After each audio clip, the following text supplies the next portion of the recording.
السلام عليكم ورحمة الله وبركاته. الحمد لله رب العالمين والصلاة والسلام على أشرف الأنبياء والمرسلين وعلى آله وصحبه ومن استنى بسنته إلى يوم الدين. اللهم اجعلنا منهم ومن الذين آمنوا وعملوا الصالحات وتواصوا بالحق وتواصوا بالصبر. آمين يا رب العالمين. সত্যি দারুণ লাগছে এখানে আসতে পেরে, মাশাআল্লাহ। আমি সত্যিই খুবই খুশি এখানে এসেছি বলে।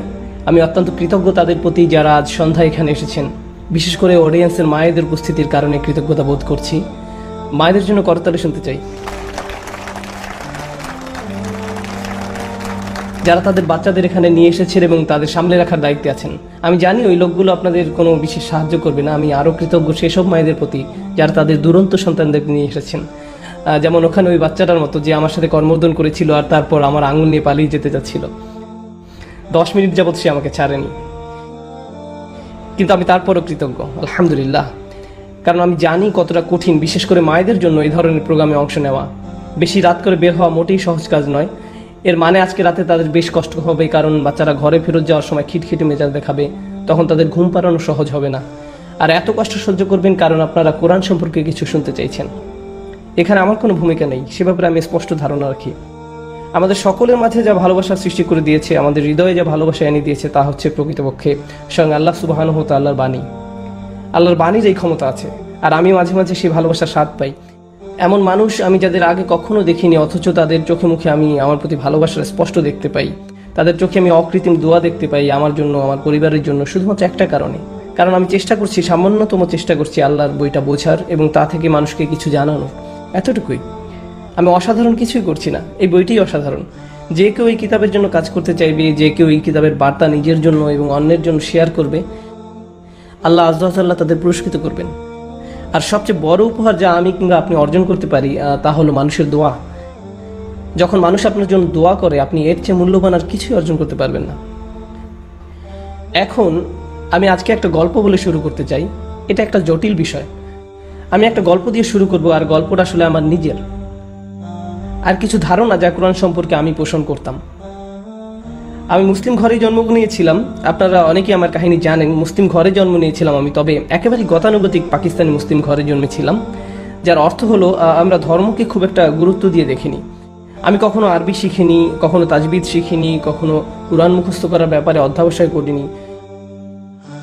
আমার ছোটবেলায় কিছু সূরা মুখস্থ করেছিলাম, এতটুকুই।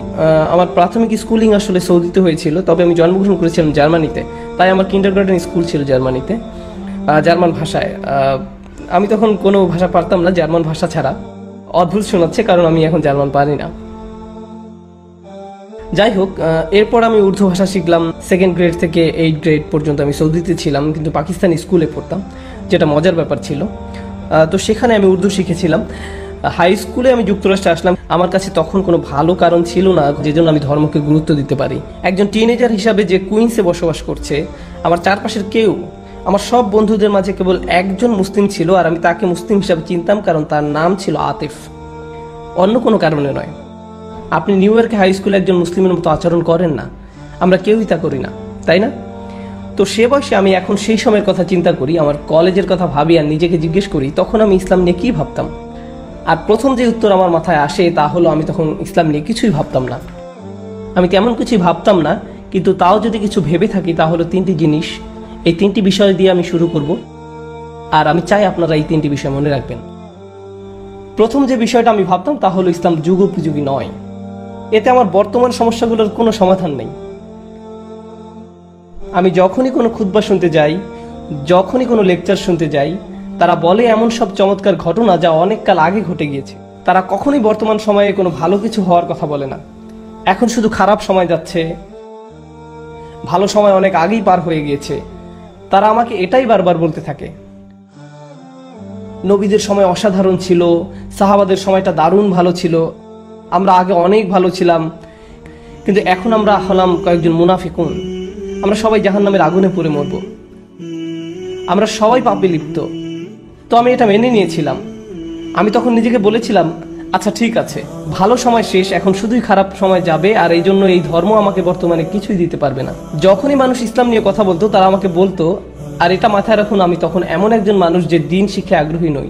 আমি জুমাতে যেতাম কারণ আমার বাবা আমাকে জোর করে নিয়ে যেতেন, আমি নিজ থেকে যেতে চাইতাম না, তিনি জোর করে নিয়ে যেতেন। আর আমি সেখানে বসে ভাবতাম কখন এটা শেষ হবে। আমার জীবনের সবচেয়ে ভালো ঘুমগুলো আমি জুমাতে বসে ঘুমিয়েছি। আর যে জিনিসটা আমাকে ঘুম থেকে তুলতো তা ছিল আকিমিস সালাত, একমাত্র কারণ যার জন্য আমি জেগে উঠতাম।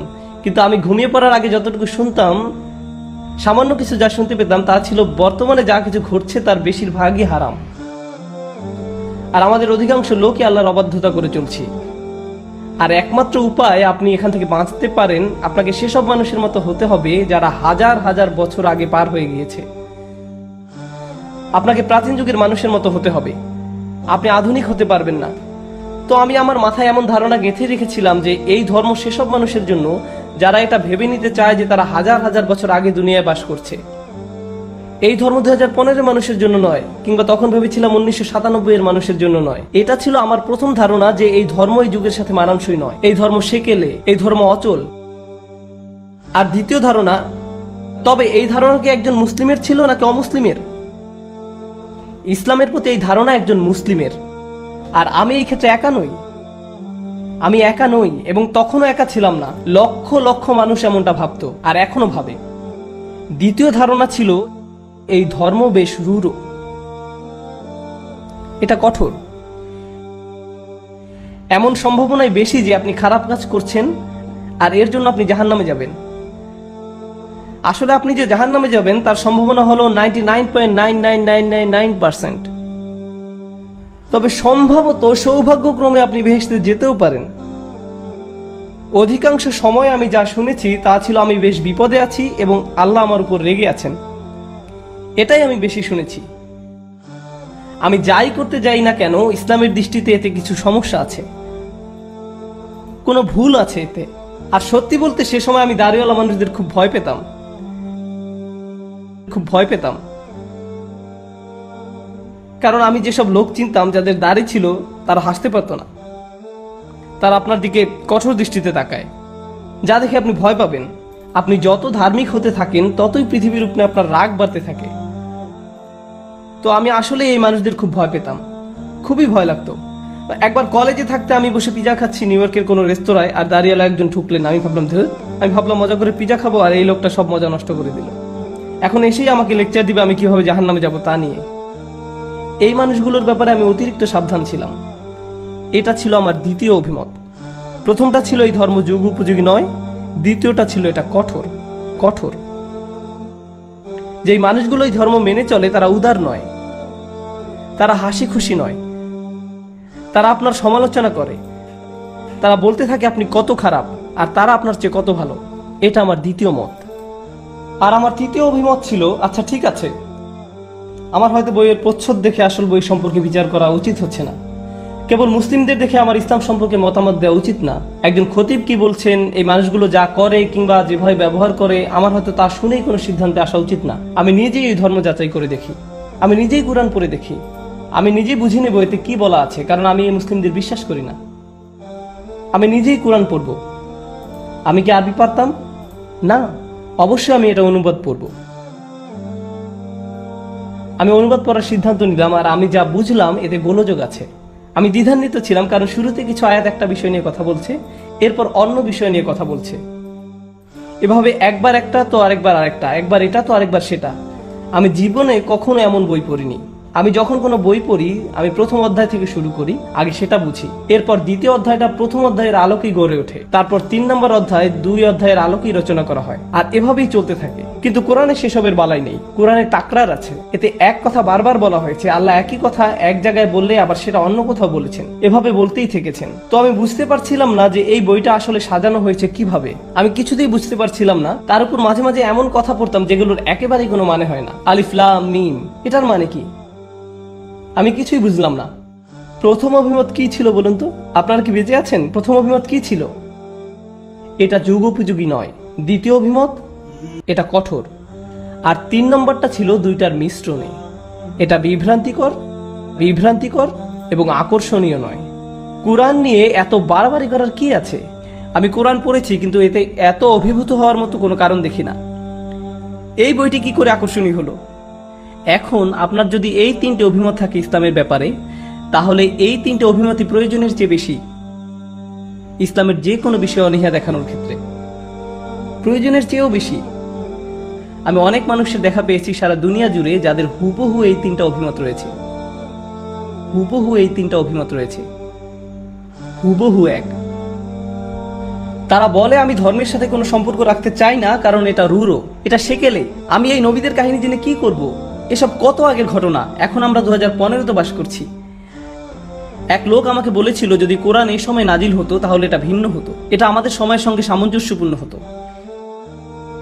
এটা যেহেতু আগের কথা বলছে তাই এটা আগের যুগের জন্য উপযুক্ত, আসাতিরুল আউয়ালিন, প্রাচীন কাহিনী। কিন্তু এখন আমাদের জীবন আমাদের মতো করে যাপন করতে হবে, আমাদের অগ্রগামী চিন্তা করতে হবে, আমাদের সেকেলে চিন্তা করলে চলবে না। তাদের ধারণা ইসলামের দৃষ্টিতে চিন্তা ভাবনা করার অর্থ হলো পশ্চাৎগামী ধ্যান ধারণা। আমি আরো সামনে যাওয়ার আগে বলে নেই, আমার আলোচনার প্রথম অর্ধেকে আমি কেবল আমাদের সমস্যাগুলো তুলে ধরবো, সমস্যাগুলোর ব্যাখ্যা করব। আর এই প্রথম সমস্যাটা ছিল আমার মাথায়। আমি নিজেকে এর জন্য দোষারোপ করি, তবে এই উম্মতকেও দোষারোপ করি। আপনারা মার্কেটিং বোঝেন তাই না? আপনি যদি কিটক্যাট পছন্দ করেন, কারণ আমি নিজে কিটক্যাট খুব ভালোবাসি, কিটক্যাট মার্কেটিং এর ক্ষেত্রে খুবই ভালো কাজ করেছে, তাই না? এমনকি আপনি হয়তো কিটক্যাট খাননি, কিন্তু যখন আপনি অবসর সময়ের কথা ভাবছেন আপনি কিটক্যাটের কথা ভাবছেন, সাথে সাথে এটার কথা মাথায় আসে। তারা তাদের পণ্যের ভালো মার্কেটিং করেছে। ইসলাম, মুসলিমরা, এই উম্মত তাদের নিজেদের কাছে ইসলামের ভালো মার্কেটিং করতে পারেনি। যদি মুসলিমরা কিংবা মুসলিম অথবা একজন মুসলিমা নিজেই একটা নেতিবাচক অভিমত নিয়ে বসে থাকে ইসলামের ব্যাপারে, তার মানে ইসলামকে আমরা ভালোভাবে তাদের কাছে উপস্থাপন করতে পারিনি। এর মানে এটাই দাঁড়ায় যে কিছু একটার অভাব রয়েছে, কিছু একটা ক্ষেত্রে খুব ভুল হচ্ছে। এবার আসল সমস্যাটি নিয়ে আরো গভীরভাবে ভাবি। পরবর্তী অংশে যাওয়ার আগে বলতে চাই, আমি যা কিছু বলেছি এর সব আসলে সূরা নাহলের একটি আয়াত থেকে অনুপ্রাণিত। আল্লাহ সুবহানাহু ওয়া তাআলা বলছেন, উদউ ইলা সাবিলি রাব্বিকা বিল হিকমা ওয়াল মাউইযাতিল হাসানা ওয়াজাদিলহুম বিল্লাতী হিয়া আহসান। আল্লাহ বলছেন মানুষকে ডাকো, তাদের আমন্ত্রণ জানাও তোমার রবের পথে। আমি আজকে এই আয়াতটির ব্যাখ্যা করব, আর আমার অনেক সময় লাগবে। আমি আগে আপনাদের বলে দিচ্ছি, আমি আপনাদের বলতে যাব না মাত্র 5 মিনিট আছে, সেসব ভুলে যান। আজকে লম্বা সময় নিব, আমি আগেই জানিয়ে দিলাম। সবাই যাতে মানসিকভাবে প্রস্তুত থাকেন, কেউ যাতে না ভাবেন যে ও 9টা বেজে গেছে, বোধহয় তাড়াতাড়ি ছেড়ে দিবে। না না, আমি সংক্ষেপ করব না, আমি আজকে সংক্ষেপ করব না, এটা দীর্ঘ এবং একঘেয়ে হবে। তো তিনি বলছেন তোমার রবের দিকে ডাকতে থাকো হিকমার সহিত। কেউ কি জানেন হিকমা মানে কি? জানলে জোরে বলুন, একটা হিন্ট দিচ্ছি। প্রজ্ঞা, সাবাস। হিকমা অর্থ হলো প্রজ্ঞা।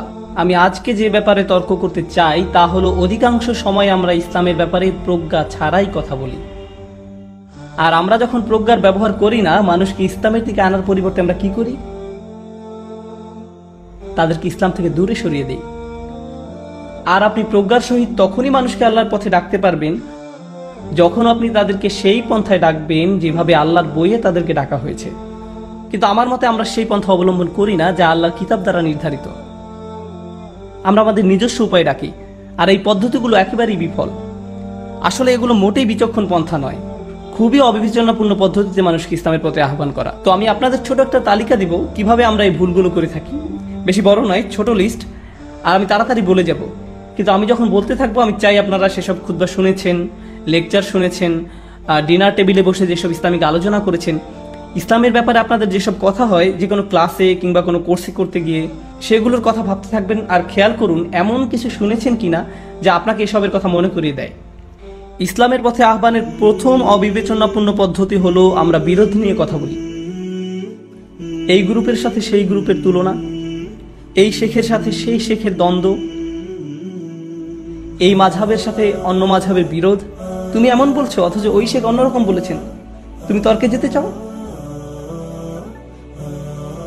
আর এমনও মানুষ আছে যারা বলে যে তারা ইসলামের ব্যাপারে কথা বলছে, কিন্তু তাদের মুখে একমাত্র যে কথাটা শোনা যায় তা হলো অন্য মানুষরা কি ভুল করছে। তাদের ইউটিউব চ্যানেল আছে, ফেসবুক পেজ আছে, ব্লগ আছে। এই মানুষগুলো অনেক পরিশ্রম করে অন্যের ভুল নিয়ে গবেষণা করার জন্য। আপনার জীবনে কি আর কিছু নেই? যাই হোক, তারা এমনটাই করে। তারা পড়াশোনা করে, তারা অনেক পড়াশোনা করে, আর তারপর বলে এই ভিডিওতে 87 নম্বর মিনিটে। ভাই আপনি 87 মিনিট ধরে শুনেছিলেন কেবল একটা ভুল ধরার জন্য? অসাধারণ, আপনার মনোযোগের দৃঢ়তা দেখে আমি অবাক হচ্ছি। এই ভাই এমন কথা বলেছেন, আস্তাগফিরুল্লাহিল আযীম। এই জন্য এই ভাই আমাদের জন্য ফিতনা, সে মানুষকে জাহান্নামের দিকে ডেকে নিয়ে যাচ্ছে। টাটা। এই আমার ব্লগের অ্যাড্রেস এই উম্মাকে এই ভাই থেকে রক্ষা করার জন্য। এই কথাগুলো আপনার কাছে পরিচিত মনে হচ্ছে? মানুষ কারো কারো কাছ থেকে উপকৃত হলে আমার কারো নাম উল্লেখ করতে হবে না, আমি এসবের পরোয়া করি না। আর আমি নিজের ব্যাপারেও বলছি না, কারণ আমি সত্যি এসবের পরোয়া করি না। আমি ইউটিউব ভিডিওর নিচে কমেন্ট করি বিনোদনের জন্য। কিন্তু হয়তো এমন কেউ আছে যার থেকে আপনি উপকৃত হচ্ছেন, হয়তো আপনি মুফতি মেং থেকে উপকৃত হয়েছেন, যাকে আমি অত্যন্ত ভালোবাসি, খুবই কুল। শেষবার যখন আমি এখানে এসেছিলাম, পিস কনফারেন্স চলছিল, আপনাদের মধ্যে কেউ কেউ সেখানে উপস্থিত ছিলেন। আমি মুফতি মেংকের সাথে সময় কাটাচ্ছিলাম, আর আমি তাকে বলছিলাম, তবে এটা বলার আগে আমি আপনাদের আরেকটা গল্প বলতে চাই। এটা আমার সাথে এ পর্যন্ত দুবার ঘটেছে। আমি আটলান্টা জর্জিয়াতে ছিলাম, আমি এয়ারপোর্টে গেলাম, তখন এক সেনেগালিজ মহিলা আমাকে দেখে বললেন, আরে মুফতি মেংক? আমি বললাম, না, আমি জানি আপনি মুফতি মেংক, আপনি মিথ্যা বলছেন, মিথ্যা কথা বলছেন, আমি আপনার ভিডিও দেখেছি। না, আমি মুফতি মেংক নই। না, আপনি মিথ্যা বলছেন, ওয়াল্লাহি আপনি মুফতি মেংক। আমি আমার আর মুফতি মেংকের একটা ছবি বের করলাম আর তাকে দেখালাম, এটা হলো মুফতি মেংক আর এটা আমি। ওহো, আপনি দেখতে অনেকটা তার মতন।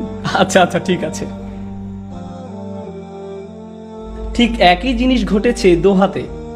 এক ভাই আমার কাছে এসে বললেন, আপনি মুফতি মেংক তাই না? আর আমি কিছুটা ভেবে বলে ফেললাম, হ্যাঁ। তবে আমার সবচেয়ে প্রিয় ঘটনাটা ঘটেছে দুবাই এয়ারপোর্টে। ভাই আপনি নোমান আঙ্ক?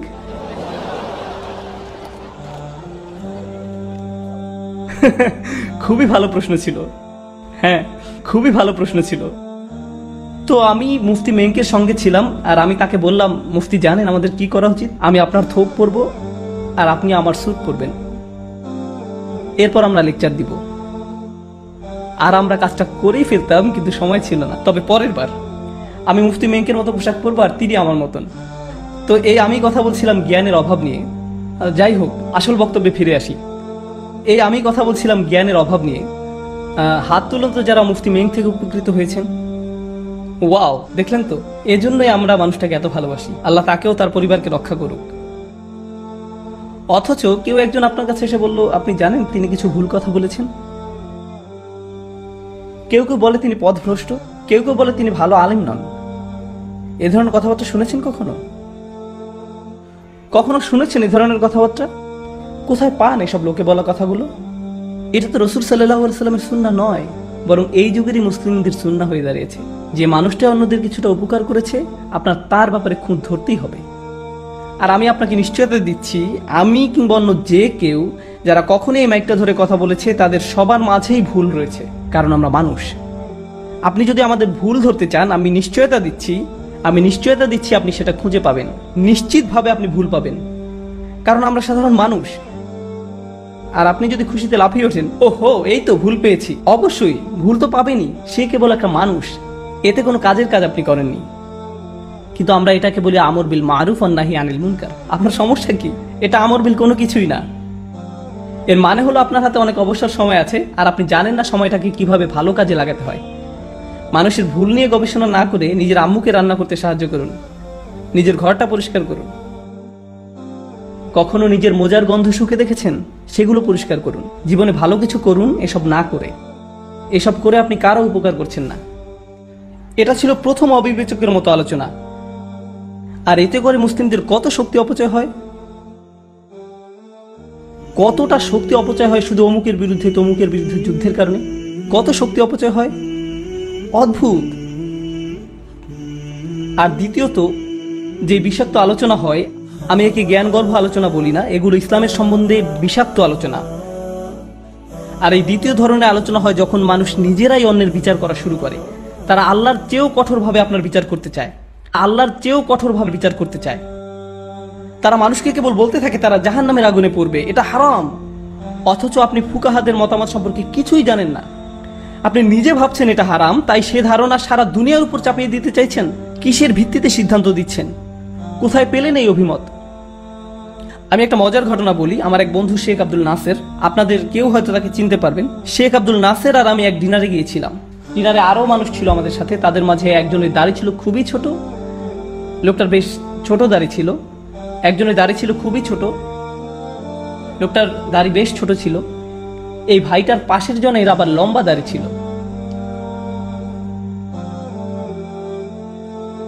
লম্বা দাড়িওয়ালা ভাইটা ছোট দাড়িওয়ালা ভাইটির দিকে তাকিয়ে বললেন, ভাই আপনার মুখটা তো হারাম। আর সে লোকটাকে ডিনারের টেবিলে অস্বস্তিতে ফেলে দিয়েছিল। আর আপনারা জানেন, যখন ফকির বিষয়ে আলোচনা হয় তখন আমি মুখ খুলি না, কারণ আমি ফকির নই, আমি আলিমও নই। কিন্তু শেখ আব্দুল নাসের আসলে একজন ফকির, আর তিনি তাদের কথা শুনছিলেন। বলা ভালো তাদের দুইজনেরই বয়স 20-এর বেশি নয়। ভাই আপনার মুখে এটা হারাম, হাদিসে বলা হয়েছে আপনার দাড়ি বড় করা উচিত। ঠিক তখন শেখ আব্দুল নাসের তার বারবিকিউ মাত্র মুখে তুলতে যাচ্ছিলেন, সেটা রেখে ছেলেটাকে সম্বোধন করলেন, ভাই আপনার এই হাদিসটা কোথায় পেয়েছেন? বুখারীতে আছে মনে হয়। কোন অধ্যায়ে? এই হাদিসের রাবিকে কে বর্ণনা করেছেন? কাদের কাছে বর্ণনা করেছেন? সাহাবারা হাদিসটি কিভাবে বুঝেছিলেন? তাবেঈগণ কিভাবে বুঝেছিলেন? ইমাম বুখারী নিজে হাদিসটির ব্যাপারে কি বলেছেন? ফাথুল বারীতে হাদিসটির কি ব্যাখ্যা করা হয়েছে? মালিকি মাযহাবে কি ব্যাখ্যা হয়েছে? শাফিঈ মাযহাবে কি ব্যাখ্যা হয়েছে? তখন সেই ভাই বলল, আপনি আমাকে অস্বস্তিতে ফেলছেন, দয়া করে অপমান করবেন না। শেখ বললেন, হ্যাঁ ঠিক, আমি আপনাকে অপমান করছি, কারণ আপনি ওই ভাইকে অপমান করেছিলেন। আপনি ঠিক মতো জানেন না, অথচ আপনি সব বিষয়ে হালাল কিংবা হারাম আখ্যা দিয়ে ফেলেন। আপনার কোনো যোগ্যতা নেই। আপনার গভীর আলোচনার মধ্যে দিয়ে যেতে হবে এটা বলার আগে যে মহান আল্লাহ কোনো কিছুকে নিষেধ করে দিয়েছেন। আপনার যথেষ্ট সচেতন থাকতে হবে। এটা কোনো ছোটখাটো বিষয় নয়। তিলকা হুদুদাল্লাহ, এটা আল্লাহর নির্ধারিত পথ। আপনি সবকিছুকে এভাবে হারাম হারাম বলে ঘোষণা দিতে পারেন না।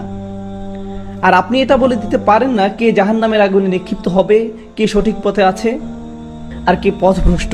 আমি যে আয়াত নিয়ে কথা বলেছি এর শেষ দিকে আপনারা দেখবেন, ইন্না রাব্বাকা হুয়া আ'লাম বিমান দাল্লা আন সাবিলিহি, আপনার রব তিনিই জানেন কে পথভ্রষ্ট, আপনি নন। এই সিদ্ধান্ত দেওয়ার অধিকার আপনার নেই। কিন্তু আমরা খুব তাড়াতাড়ি মানুষকে বিচার করে ফেলি। আসলে আমরা মানুষকে বিচার করায় এতটাই দক্ষ যে মসজিদে ঢোকার সাথে সাথেই আমরা তার সম্পর্কে সিদ্ধান্তে চলে আসি। আপনি তার দিকে তাকিয়ে দেখেন, ও দাড়ি ছোট, তারপর টাকনুর দিকে তাকিয়ে দেখলেন, এতেই যা বুঝার বুঝে যান। কত জলদি আপনি মানুষকে জাহান্নামে পাঠিয়ে দিলেন।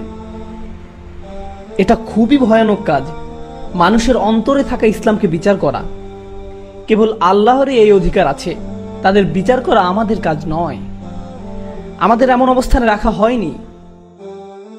তবে হ্যাঁ, যদি কেউ কোনো ভুল কাজ করে থাকে আর আপনি জানেন এটা অবশ্যই একটা ভুল, আপনি এ বিষয়ে খোঁজ নিয়ে দেখেছেন, আপনি নিশ্চিতভাবে জানেন যে এটা একটা ভুল, তাহলে আপনার উচিত ভদ্রভাবে তাকে সেই কাজ থেকে সরে আসার কথা বলা। আর হয়তো আপনার নিজ থেকে তাকে শুধরানোর দরকার নেই, অন্য কেউ তাকে সংশোধন করে দিলে ভালো হবে। আপনাকে কৌশল অবলম্বন করতে হবে। মাঝে মাঝে আপনি কারো সংশোধন করতে চাইলে তাতে উপকারের চেয়ে ক্ষতি বেশি। আমি যদি আমার বাবার ভুল সংশোধন করতে চাই, এতে ভালো কিছু হবে না। এটা ভালো পন্থা নয়। আমার উচিত আমার মায়ের সাথে কথা বলা, তারপর আমার মা আমার বাবার সাথে কথা বলবেন, এতে করে আমি কোনো ঝামেলায় পড়বো না। বুঝতে পারছেন আমি কি বলছি? মাঝে মাঝে আপনাকে প্রজ্ঞা ব্যবহার করতে হবে। সব সময় সরাসরি বলতে হবে এমন কোনো কথা নেই, এতে ভালো হওয়ার চেয়ে হয়তো খারাপই বেশি হবে। তো প্রথম বিষাক্ত কথা হলো ভেদাভেদ নিয়ে কথা বলা, যার ফলে মানুষ বিভক্ত হয়ে পড়ে, বিভিন্ন ধরনের গ্রুপ নিয়ে কথা বলা। দ্বিতীয়টা হলো মানুষকে অতিমাত্রায় বিচার করা। আর তৃতীয় ধরন হলো, জানি আমি একটু ইঙ্গিত দিয়েছি, আল্লাহর কিতাব এবং রাসূল সাল্লাল্লাহু আলাইহি সাল্লামের সুন্নাহ নিয়ে অগভীর আলোচনা, এসবের গভীরতা একেবারেই না যাওয়া। আমি আসলে কি বোঝাতে চাইছি, আপনি যদি একটা খুতবা শোনেন যেখানে 30টি আয়াত বর্ণনা করা হচ্ছে, 20টি হাদিস বলা হয়েছে, একের পর এক আয়াত হাদিসের পর হাদিস বলেই যাচ্ছে, প্রত্যেক আয়াতের পেছনে তাহলে কতটা সময় ব্যয় হলো? কয়েক সেকেন্ডের মতো, তাই না? সাথে সাথে পরবর্তী আয়াতে চলে গেলেন, এরপর অন্য আয়াত, অন্য হাদিস, আবার অন্য আয়াত। কতটা সময় ব্যয় করলেন যে কোনো একটা আয়াত সম্পর্কে গভীরভাবে চিন্তা করতে? খুবই অল্প সময়। এটা আপনার জন্য ভালো নয়। খুবই অল্প সময়, এটা আপনার জন্য ভালো নয়। কোরআনের প্রত্যেকটি আয়াত, রাসূল সাল্লাল্লাহু আলাইহি সাল্লামের প্রত্যেকটি হাদিস নিয়ে গভীরভাবে ভাবতে হবে। আপনি যখন আমাকে একসাথে অনেক কিছু দিতে চাইবেন, আমি আসলে এদের একটির প্রতিও সঠিকভাবে মনোযোগ দিতে পারবো না। আল্লাহ কোরআনে অভিযোগ করেছেন, আফালা ইয়াতাদাব্বারুনাল কুরআন আম আলা কুলুবিন আকফালুহা। তিনি বলেছেন লিয়াদাব্বারু আয়াতিহি, তিনি বলেননি লিয়াস্তাদিল্লু বিহায়াতিহি, তিনি বলেছেন লিয়াদাব্বারু আয়াতিহি, যাতে তারা গভীরভাবে তার আয়াত নিয়ে চিন্তা করতে পারে। আমি আজকে 1.5 ঘন্টা কথা বলবো আপনাদের সাথে। কয়টি আয়াত নিয়ে জানেন? কয়টি আয়াত নিয়ে? একটি মাত্র আয়াত, একটি মাত্র আয়াত। কারণ এই আয়াতটি আমাদের মনোযোগের দাবিদার। আমাদের এই আয়াত নিয়ে গভীরভাবে ভাবতে হবে। তো যেটা হয়, মানুষ অনেকগুলো আয়াত বয়ান করে থাকে কিন্তু কোনো আয়াতের গভীরতায় যায় না। আপনি যদি কোনো কিছু গভীরভাবে না বুঝে থাকেন তাহলে ভুল বোঝার সম্ভাবনা থাকে। যখন আপনার গভীর জ্ঞান থাকে না, আপনার ভুল বোঝার অনেক সম্ভাবনা থেকে যায়, কারণ স্বল্প জ্ঞান খুব সহজেই সমস্যায় ফেলতে পারে। চলুন আপনাদের অন্য কিছু বলি, যেহেতু আমি এই বিষয়ে কথা বলছি। হয়তো আপনাদের বুঝতে অসুবিধা হবে, কিন্তু এটা বেশ গুরুত্বপূর্ণ। ইসলামের সর্বোত্তম উপহার, সবচেয়ে বড় সত্য যা আমাদের কাছে আছে তা হলো আল্লাহর কিতাব। আল্লাহ সুবহানাহু ওয়া তাআলা বলছেন, কালিমাতুল্লাহি হিয়াল উলিয়া, আল্লাহর বাণী সর্বোত্তম স্থানে আছে। তো আমাদের কাছে সর্বোত্তম যে জিনিসটি আছে তা হলো কোরআন। তো যেটা হয়, কিছু মানুষ যারা পক্ষপাত দুষ্ট, তাদের মাথায় একটা ধারণা গেঁথে গিয়েছে যে নারীরা পুরুষের চেয়ে অধম। এই ধারণা তাদের মাথায় গেঁথে আছে। এখন যেহেতু তারা এটা ভেবেই নিয়েছে, তারা কিছু আয়াত আর কিছু হাদিসে দলিল খুঁজে আনবে এটা প্রমাণ করার জন্য যে কেন নারীরা পুরুষের চেয়ে অধম। কিন্তু ভাবুন, তাদের মাথায় কোনটা আগে এসেছে? আল্লাহর আয়াত নাকি তাদের ধারণা? কোনটা আগে এসেছে? এই ধারণা তাদের মাথায় আগে এসেছে, এই ধারণা তাদের মাথায় গেঁথে আছে। পরবর্তীতে তারা এসব আয়াত ব্যবহার করে তাদের ধারণাকে প্রমাণ করতে চেয়েছে। এটা সঠিক পন্থা নয়। আমরা আল্লাহর কিতাবে মনোনিবেশ করার আগে নিজ থেকে কোন ধারণা পোষণ করব না। আল্লাহর কিতাবই বলে দিবে কিভাবে ভাবতে হবে। আমরা আগেই সিদ্ধান্ত নিব না কিভাবে আল্লাহর বইকে নিয়ে চিন্তা করতে হবে। বুঝতে পারছেন? এতে পক্ষপাতিত্ব হয়। যখন আপনি আগেই কোনো বিষয়ে সিদ্ধান্ত নিয়ে ফেলেছেন আর মাঝে মাঝে এসব মাত্রা ছাড়িয়ে যায়। কিছু মানুষ বলে সকল মুসলিমকে হত্যা করতে হবে। আমি প্রমাণ করে দেখাচ্ছি। তারা আপনাকে 100টা হাদিস, 50টা আয়াত দেখাবে, আর তারা এটা খুব সহজেই করতে পারবে, খুব সহজে। আমি এমনটা হতে দেখেছি। এতে সমস্যা কি হয়? তাদের এ সমস্ত কথা হয়তো কোনো 19 বছরের তরুণ শুনছে আর ভাবছে, তার কাছে এতগুলো যুক্তি দলিল রয়েছে, কতগুলো আয়াত দেখিয়েছেন, হাদিস দেখেছেন, সে নিশ্চয়ই সত্যি কথা বলছে, কারণ এগুলো তো আল্লাহর বইতে লেখা আছে। না, বাদর কোথাকার, তার সিদ্ধান্ত প্রথমেই নেওয়া হয়ে গিয়েছিল, আর এ নিয়ে গবেষণা হয়েছিল পরে। বিজ্ঞানের যে কোনো বিষয় নিয়ে কোন কাজটা প্রথমে করতে হয়? সিদ্ধান্ত নাকি গবেষণা? প্রথমে গবেষণা করা হয়, তারপর সেই গবেষণার উপর ভিত্তি করে সিদ্ধান্ত গ্রহণ করা হয়। কিন্তু তারা ঠিক এর বিপরীত কাজটা করে থাকে। তো শুনে হয়তো মনে হতে পারে খুবই ইসলামিক একটা লেকচার হচ্ছে, কারণ অনেক আয়াত আর অনেক হাদিসের কথা বলা হচ্ছে, কিন্তু আসলে এই নীতি একেবারেই ইসলাম বহির্ভূত। কারণ তারা পক্ষপাতিত্ব করছে, তাদের নিজস্ব মতামতকে তারা সবচেয়ে গুরুত্ব দিচ্ছে, আর সেই ধারণার ভিত্তিতে সবকিছু উপস্থাপন করছে। সুবহানাল্লাহ। আর মুসলিমরা খুব সহজেই তাদের শিকারে পরিণত হচ্ছে। তারা ধরেই না ইসলামে বোধহয় এমনটাই বলা হয়েছে। আমরা বর্তমানে যা শুনি, দুর্ভাগ্যবশত আল্লাহর কিতাবের নামে আমরা এখন যা শুনতে পাই তা সত্যিকার অর্থে এই কিতাবের প্রতি অপমানজনক, সত্যি অপমানজনক। একেবারে বিপরীত অর্থটা মানুষের কাছে তুলে ধরা হচ্ছে। এখন আর অল্প কিছু বিষয় যা আপনাদের সাথে শেয়ার করতে চাচ্ছি,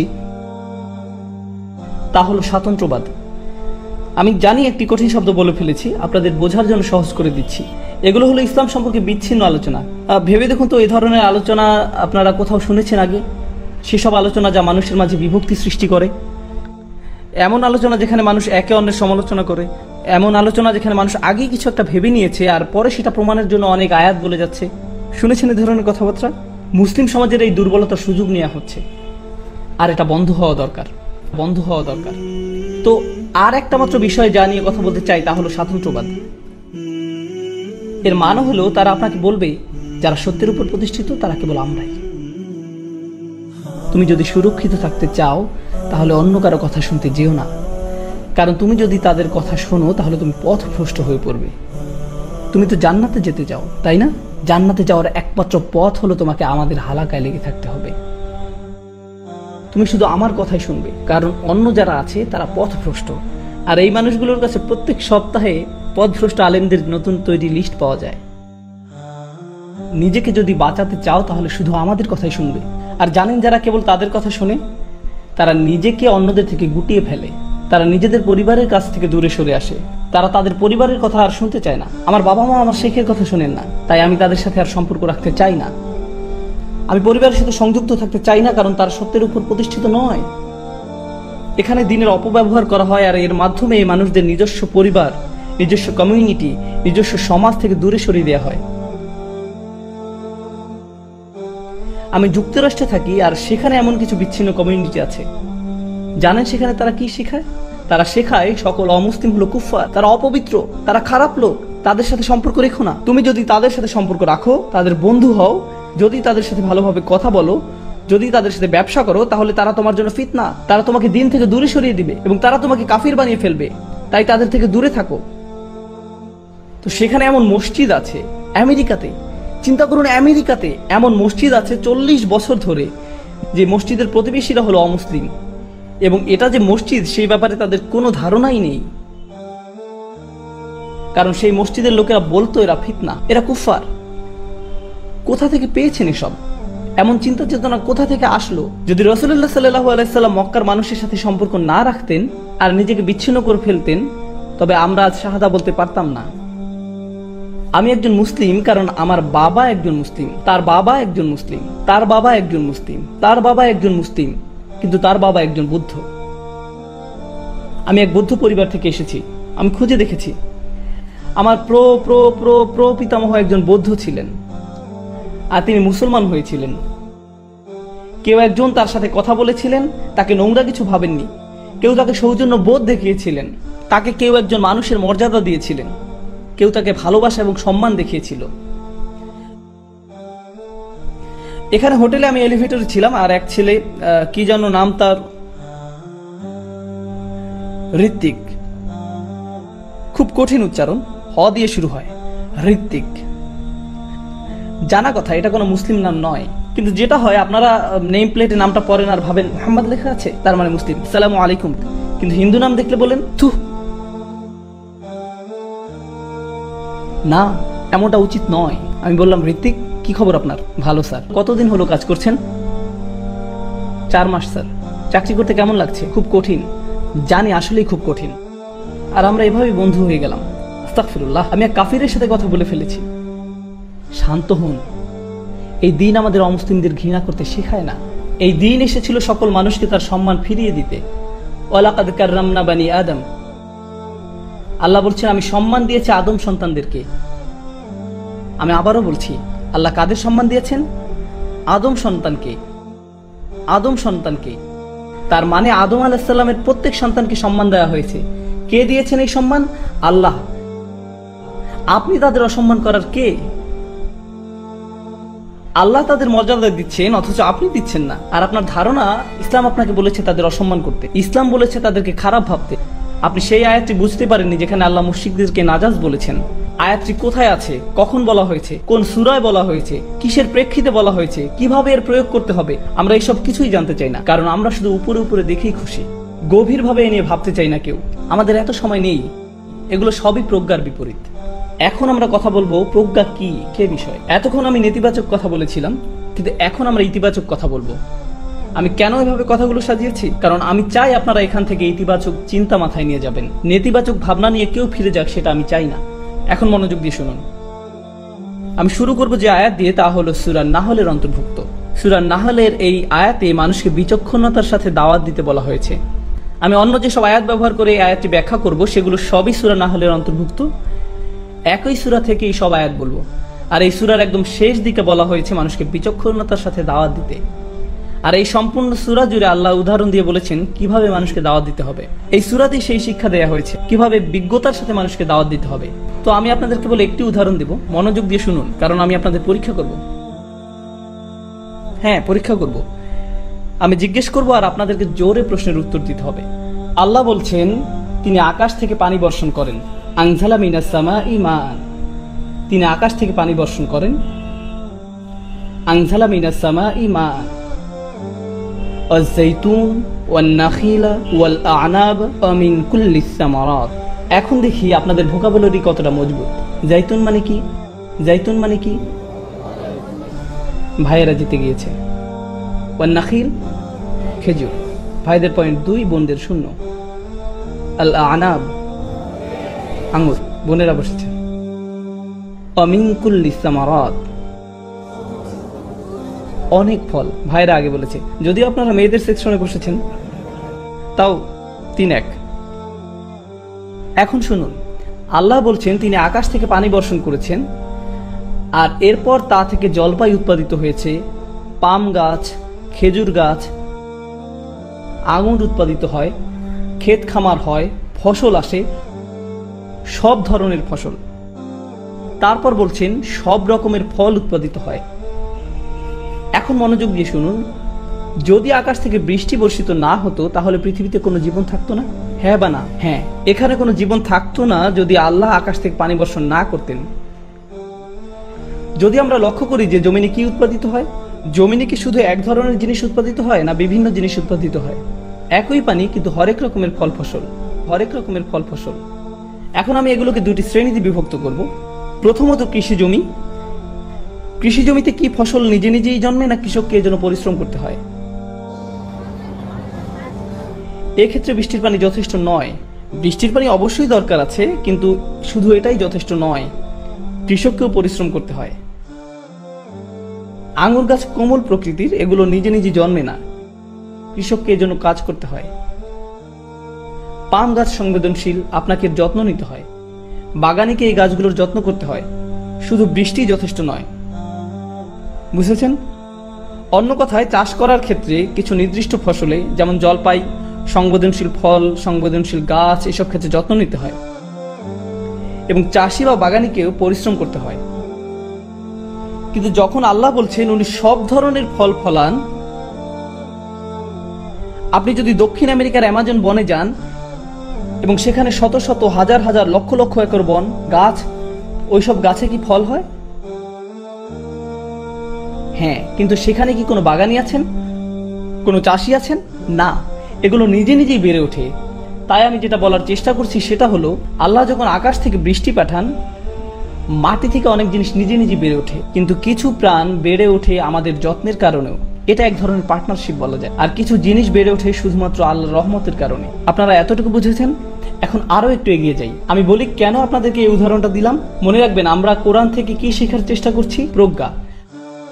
এই উদ্দেশ্যে এত সব উদাহরণ দিলাম। এখন শুনুন, একই সূরা আল্লাহ আযজা ওয়া জাল্লা বলছেন, আমি আপনার প্রতি এজন্যই কিতাব নাজিল করেছি যাতে তাদেরকে পরিষ্কার বর্ণনা করে দেন যে বিষয়ে তারা মতবিরোধ করছে, এবং ঈমানদারদেরকে ক্ষমা করার জন্য। আমরা আপনার নিকট কিতাব পাঠাইনি। থামুন, উনি আগে বলেছেন উনি কি পাঠিয়েছেন আকাশ থেকে? বৃষ্টি। এখন উনি বলছেন কি পাঠিয়েছেন? কিতাব। তাই এখন তিনি কিতাবের সাথে কিসের তুলনা করতে চাচ্ছেন? বৃষ্টির। আল্লাহ বলছেন, আমি এই কিতাবকে অবতীর্ণ করেছি যেন তারা বিভেদগুলোর মীমাংসা করতে পারে, যেন এটা তাদের জন্য পথ প্রদর্শক আর রহমত হয়ে যায়। যখন বৃষ্টির মতো আল্লাহর কিতাব নাজিল হয়, বৃষ্টির পানি মাটির ভেতরে প্রবেশ করে আর আল্লাহর আয়াত প্রবেশ করে মানুষের অন্তরে। এখন মাটি আগে শুষ্ক ছিল, ঠিক আছে, এবং বৃষ্টির কারণে কি হলো? এটাতে প্রাণের সঞ্চার হলো, এবং মানুষজনের অন্তরও আসলে মৃত ছিল, এবং আল্লাহর কিতাবে এমনই প্রভাব যে সেটি এই মৃত অন্তরকে জাগিয়ে তোলে।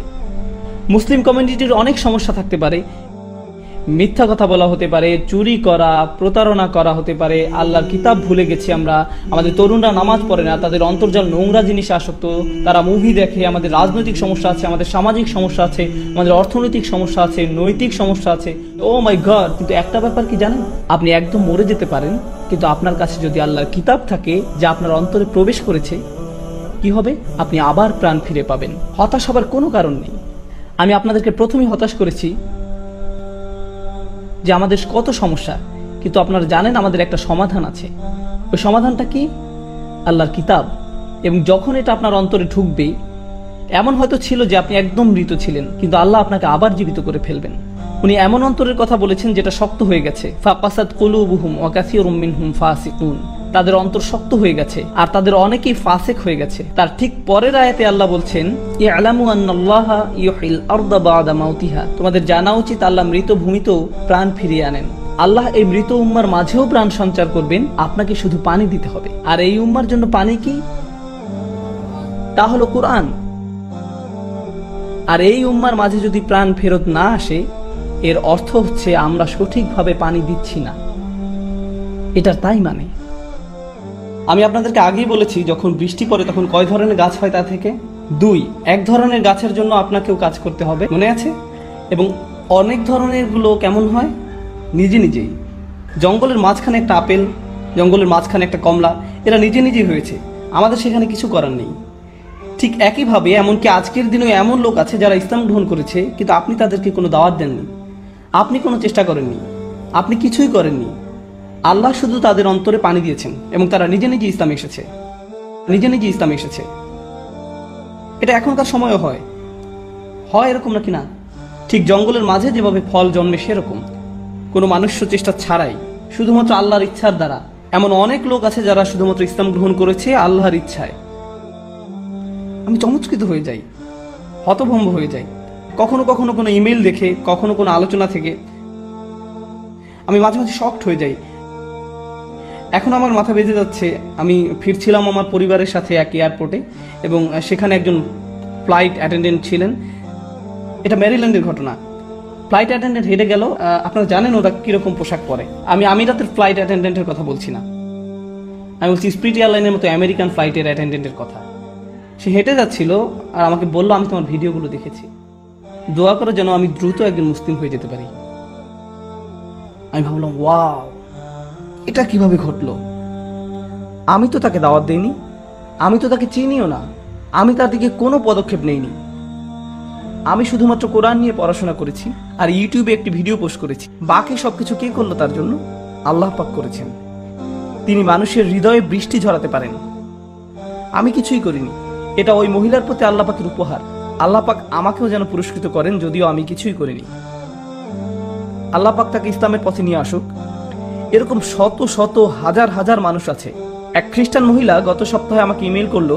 চার্লি হেবডো ঘটনার কথা শুনেছেন? উনি টেক্সাসের বাসিন্দা। চার্লি হেবডো যখন হলো তখন উনি জাপানের টোকিওতে।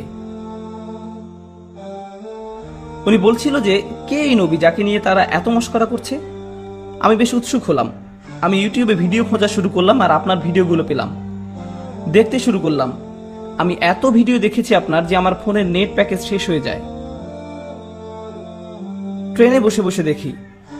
আর ইমেলটা শুরু হলো এভাবে যে আমি একজন খ্রিস্টান মহিলা, এবং ইমেলের শেষে সে লিখেছে, আপনাকে ধন্যবাদ আল্লাহ এবং তার রসুলের সাথে আমাকে পরিচয় করিয়ে দেবার জন্য। সুবহানাল্লাহ। মাঝে মাঝে আল্লাহ পাক কিছু দরজা খুলে দিবেন আর আপনি বুঝতেই পারবেন না যে কিভাবে হলো, হয়ে যাবে। এই অংশটা বোঝা একটু কঠিন, তাই আমি সবার মনোযোগ চাই। এটা একটু কঠিন অংশ এই বক্তব্যের মধ্যে। নৃতত্ত্ববিদরা বলে যে মানব জাতিকে বেঁচে থাকতে হলে তাদেরকে চাষাবাদ শিখতে হয়েছিল। বন থেকে খাবার জোগাড় করে মানুষ টিকে থাকতে পারত না। তাদের অবশ্যই কোনো না কোনো উপায় খুঁজে বের করতে হয়েছে প্রচুর খাবার উৎপাদনের জন্য। আর সবচেয়ে ভালো উপায় হলো কৃষিকাজ। মানুষেরা সভ্য হলো, আর কৃষিকাজ যখন আসলো নগরায়ন আসলো, আর শহর যখন আসলো সভ্যতা আসলো। কিন্তু শুরু হয়েছিল কি দিয়ে? কৃষিকাজ। কৃষিকাজে আপনার একটা ফার্ম থাকে, আপনাকে পানিকে পথ দেখাতে হয়। পানি এমনি এমনি চলে আসে না, একটি ছোট খাল তৈরি করতে হয় খুঁড়ে, আর একটা উপায় বের করতে হয় পানি পৌঁছে দিতে। শুধু বৃষ্টির উপর নির্ভর করলে হয় না, আপনাকে পানি জমা করতে হয়, এরপর পৌঁছাতে হয়। একটি উম্মাহ হিসাবে আমরা একটি সভ্যতা নই কিনা? হ্যাঁ, আমরা যদি টিকে থাকতে হয়, শুধু বৃষ্টি যথেষ্ট নয়। বৃষ্টি আল্লাহ পাকের থেকে, কিন্তু আমাদেরকে পদক্ষেপ নিতে হবে তা জমা করার এবং সঠিক জায়গায় পৌঁছে দেবার জন্য। আর মানুষকে দেবার আগে আমি বলবো এটা আমাদের নিজেদেরকে দিতে হবে। 19 বছর বয়সে আমি যখন প্রথম কোরআন ভালোভাবে পড়তে আর বুঝতে শুরু করলাম, আমার মনে হয়েছিল গত 19 বছর ধরে আমার সঙ্গে প্রতারণা করা হয়েছে। আমি তো সারা জীবন মুসলিম ছিলাম, কোরআনের ব্যাপারে আমি আগে কেন জানলাম না? আমার স্কুলে কেন শেখায়নি? আমার বাবা মা কেন শেখায়নি? আর তারা নিজেরাও কেন জানতো না? তারা কেন সেই শিক্ষা পায়নি? আমার প্রতিবেশীরা কেন জানে না? পৃথিবীর জনসংখ্যার 5 ভাগের 1 ভাগ আমরা। প্রচুর অমুসলিম আমাদের থেকে বেশি জানে কোরআন সম্পর্কে। এটা কিভাবে সম্ভব? কিভাবে সম্ভব? একজন মুসলিম হিসাবে আমি কেন একই ধারণা করে বসে থাকবো যা কিনা অমুসলিমরা করছে? অমুসলিমরা বলে ইসলাম কঠোর, তারা বলে যে এটির কোনোই গুরুত্ব নেই। তারা মোটেও প্রভাবিত নয় এটি দ্বারা। আমি কেন সেই একই ভাবনা পোষণ করব? কিছু পরিবর্তন করতেই হবে। আমাদের এখন লালন পালন করতে হবে, এই বাণী আমাদেরকে ছড়িয়ে দিতে হবে। তো আমরা বাকি কথাতে বলবো কিভাবে তা করতে হবে, কিভাবে এই বাণী আমরা ছড়িয়ে দিতে পারবো আমাদের নিজেদের জন্য, আমাদের ছেলে মেয়েদের জন্য এবং তাদের ছেলে মেয়েদের জন্য, সাথে পুরো মানব জাতির জন্য। আল্লাহ পাক বলেন আমন্ত্রণ করো। এখন আমরা আয়াত শুরু করছি। কি করতে বলেছেন? দাওয়াত দিতে। আচ্ছা, এখন বলেন, আপনি কি কাউকে দাওয়াত দিতে পারেন যার প্রতি আপনার প্রচন্ড রাগ? আপনি কি রেগে রেগে বলেন, এই আজকে আমার বাসা তোমার দাওয়াত? আপনি এটা করেন না। আপনি যখন কাউকে দাওয়াত দেন, এটি বন্ধুত্বের লক্ষণ। বন্ধু সুলভ না হয়ে আপনি কাউকে দাওয়াত দিতে পারেন না। শুধু এই শব্দ দাওয়া, আমন্ত্রণ, আপনি যদি মানুষের সাথে বন্ধু সুলভ না হন, আপনার দাওয়াত দেওয়া উচিত না। আপনার ব্যক্তিত্ব যদি রাগী হয়, তাহলে গিয়ে কোরআন মুখস্থ বা অন্য কিছু করুন, কিন্তু অন্য কাউকে দাওয়াত দিতে দিন। আপনি যদি মানুষকে নিয়ে হতাশ হয়ে যান, তাহলে দাওয়া আপনার জন্য নয়। কারণ দাওয়া মানে কি? কাউকে নিমন্ত্রণ করা। আর কাউকে কোথাও আমন্ত্রণ জানাতে হলে কি হতে হয়? বন্ধু সুলভ। যদি কেউ রাগান্বিত স্বরে খুতবা দেয় আর আপনি তাকে জিজ্ঞেস করলেন সে এত রেগে যাচ্ছে কেন, সে যদি বলে, ভাই আমি দাওয়াত দিচ্ছি, ভাই আমি দাওয়াত দিচ্ছি, এভাবে দাওয়াত দিতে হয় না। আপনি কাউকে ভয় দেখালেন, এরপর নিমন্ত্রণ করলেন, এটাও কোনো আমন্ত্রণ নয়, বরং বলা হয় যে পালাও এখান থেকে। আল্লাহ বলেননি উদউ ইলাল ইসলাম, তিনি বলেছেন উদউ ইলা সাবিলি রাব্বিক। সাবিল মানে কি? পথ। মানে হলো আমন্ত্রণ করো তোমার প্রভুর পথে। সবাই তো জানেন পথ কি জিনিস। কেউ কি কখনো কাউকে কোনো পথের দিকে আমন্ত্রণ জানিয়েছেন? কোনো মানে নেই। আমরা তো কাউকে কোনো পথে আহ্বান জানাই না, কোনো গন্তব্যস্থলে তাদের আমন্ত্রণ জানাই। পথে তো জানাই না, জানাই গন্তব্যে। অথচ আল্লাহ পাক আমাদের বলছেন আমন্ত্রণ করতে একটি পথের দিকে। কত যে জ্ঞান আছে এই কথাটির পিছনে, আমি আশা করি আপনাদের ঠিকভাবে বুঝিয়ে বলতে পারবো, যাতে করে আপনারা মনে রাখবেন। কারণ এটি ইসলামের একটি বড় সত্য, যা কিনা লুকায়িত, মানুষ জানে না। মানুষ জানে না। যারা কোরআন নিয়ে পড়াশোনা করে, কোনো কোনো বোন বলে আমি কত শব্দ জানি না, কত সূরা মুখস্থ করা বাকি, তাজবিদ ঠিক মতো জানি না, এটা জানি না, ওটা জানি না, এতটুকু জানলে এরপর সব ঠিক হবে, কিন্তু আমি এখন কিছুই জানি না। মানুষ সবসময় চিন্তিত সংখ্যা নিয়ে, কত বেশি আর কত, আর কত কম, কত বেশি, কত বেশি আর কত কম। তারা শেষ করে ফেলতে চায় আর মনে করে এখনো তার কিছুই করতে পারেনি। আল্লাহ পাক যদি মানুষকে আমন্ত্রণ করেন একটি পথের দিকে, সবাই কি একই গতিতে আগাচ্ছে?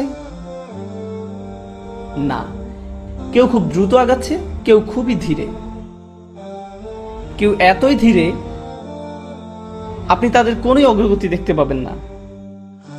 এতই ধীরে, স্পিডোমিটারে এটি ধরাই পড়বে না, এতই ধীরে, কিন্তু তারাও ঠিকই আগাচ্ছে। সমস্যাটি হলো আমরা চাই সবাই একই গতিতে আগাক। তুমি তার মতো হও, আপনি ওনার মতো হন। বাবা মারাও ঠিক একই কাজ করেন। একজন যখন আরেকজনের চেয়ে একটু ভালো করে, তুমি কেন তোমার বোনের মতো হলে না? তারা একই না, এক একজন তার নিজের পথে। আপনি আল্লাহকে বলছেন পথ মিলিয়ে দিতে, আপনি মানুষকে পথ একত্র করার দিকে ডাকছেন, গন্তব্যের দিকে নয়। আল্লাহ পাক আমাদের শুধু পথে আসতে বলছেন, পথের এই যাত্রা উপভোগ করতে বলেছেন। অনেক মানুষ আমার কাছে এসে বলে আমি কিভাবে আরবি দ্রুত শিখতে পারি, কিভাবে আমি পুরো কোরআন একেবারে শেষ করে ফেলতে পারি। আমি বলি এত ব্যস্ততা কেন? আমি কি খুব শীঘ্রই মারা যাবেন? সময় আছে, ধৈর্য ধরুন। আল্লাহ পাক এটা দেখতে চান না যে কতটুকু আপনি জানেন, তিনি দেখতে চান আপনি সেই পথে আছেন কিনা। আর আপনি যখন পথে থাকবেন, কিভাবে জানবেন আপনি পথে আছেন? আশেপাশের দৃশ্যপট বদলায় পথে, তাই না? বদলায় যখন আপনার অগ্রগতি হয়। আল্লাহ পাক শুধু এটাই চান যে আপনি আগাচ্ছেন কিনা। তিনি শুধুই অগ্রগতি চান, পরিপূর্ণতা নয়। ওটা আশেপাশের মানুষ চায় আপনার কাছ থেকে, আল্লাহ পাক তা চান না। আল্লাহ পাক জানেন তিনি কাকে সৃষ্টি করেছেন। তিনি আমাদের বলেন না যে নির্ভুল হয়ে যেতে, তিনি চান আমাদের অগ্রগতি হোক, এতটুকুই তিনি চান। আল্লাহ পাক আমাদের দিনকে সহজ আর সুন্দর করেছেন, আর আমরা সেটাকে কঠোর আর কদর্য বানাই। আমরা মানুষকে ছোট করি কারণ তারা নির্ভুল নয়। আমরা তাদের ছোট করি কারণ তারা এখনো গন্তব্যে পৌঁছায়নি। সাহাবারা সর্বশ্রেষ্ঠ প্রজন্ম ছিলেন। হ্যাঁ, সর্বকালের সর্বশ্রেষ্ঠ প্রজন্ম ছিলেন তারা। তারা ইসলামের জন্য মরতেও প্রস্তুত ছিলেন। হ্যাঁ নাকি না? আল্লাহ পাক তাদের আয়াত পাঠিয়েছিলেন মদ্যপান নিয়ে সর্বমোট 3টি স্তরে। তারা এমন ছিলেন যে ইসলামের জন্য তারা মরতেও সদা প্রস্তুত। তবু আল্লাহ পাক প্রথমে বলেছেন মদ্যপানের খারাপ দিকগুলো ভালোর থেকে বেশি। এরপরে বললেন মদ্যপ অবস্থায় নামাজের কাছেও এসো না। এরপর সূরা মায়েদায় নাজিলের সময় অনুযায়ী একেবারে শেষ সূরাগুলোর মধ্যে একটি, সেখানে তিনি বললেন এটি শয়তানের সাহায্যকারী, তোমরা থামাও। তাহলে সাহাবারা যারা কিনা সেরা প্রজন্ম, আল্লাহ পাক তাদের থেকেও আশা করেননি যে তারা সাথে সাথে মদ্যপান ছেড়ে দিবেন। তিনি যদি চাইতেন তিনি একেবারে শুরুতেই এই আয়াত দিতে পারতেন। এখন দেখুন, মদ্যপান শুধু হারাম নয়, বরং এটি খুবই খারাপ অভ্যাস।